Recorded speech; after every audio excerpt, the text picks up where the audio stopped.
7-8 ноябрь тарых жана ата-бабаларды эскерүү күнү. Бул күн улутту бириктире турган, улутту кайра жаралуу күнү. Элибиздин өткөн тарыхына кайрылуу, өчкөн гүлгө табынуу эмес, болмушка чок салып, келечекке от берүү. Өткөндөн сабак алып, өз келечегиңе ишенимдүү кара деген кеп.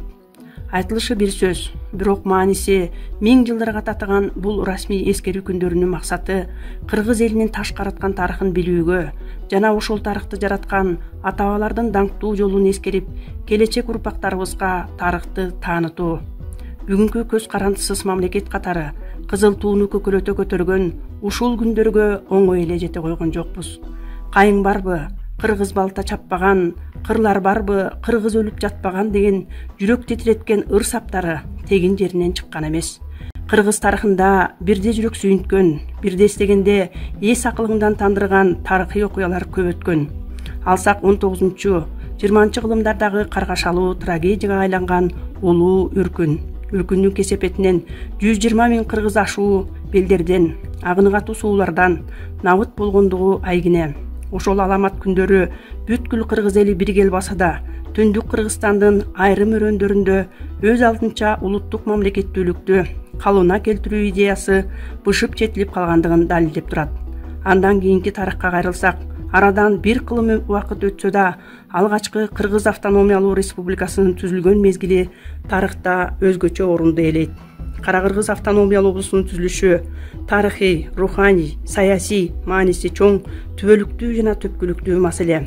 Ал мамлекеттин келечегин, элдин тагдырын аныктаган жол көрсөткүч экендиги талашсыз. Туңгуч мамлекеттин пайдалануун түптөө кырчылдашкан кармаштын аркасында келген.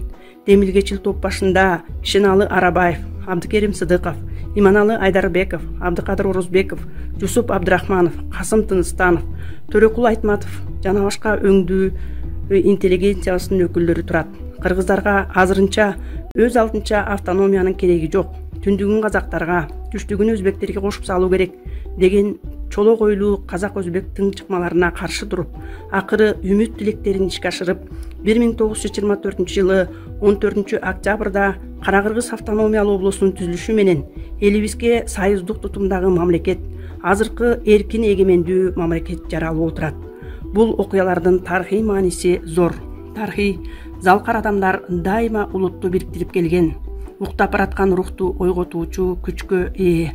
Ооба, тарыхтын ар бир барагында мамлекетибиз үчүн каруусун казыкка айландырган, бүт өмүрүн элинин эркиндиги, жакшы жашоосу, эртеңки келечеги үчүн арнаган кыргыздын туңгуч интеллигенциясы тургандыгы бизди сыймыктандырат. Кыргызстандын көз карандысыз мамлекет болушу доорлордун кезеңинен, кылымдардын төпкүрүнөн, манас баштаган ата-бабаларыбыздын тилегинен, эң-сөзүнөн куралган. Биз бул күндөрдө жашап жаткандыгыбыз үчүн абдан бактылуубуз. Муну тарых тандырбайт. Ак мөңгүлүү ала тоону кан жаны менен коргоп, бүгүнкү муундарга мураска калтырган ата-бабаларыбызга терең таазим. Таазим сиздерге, аталар.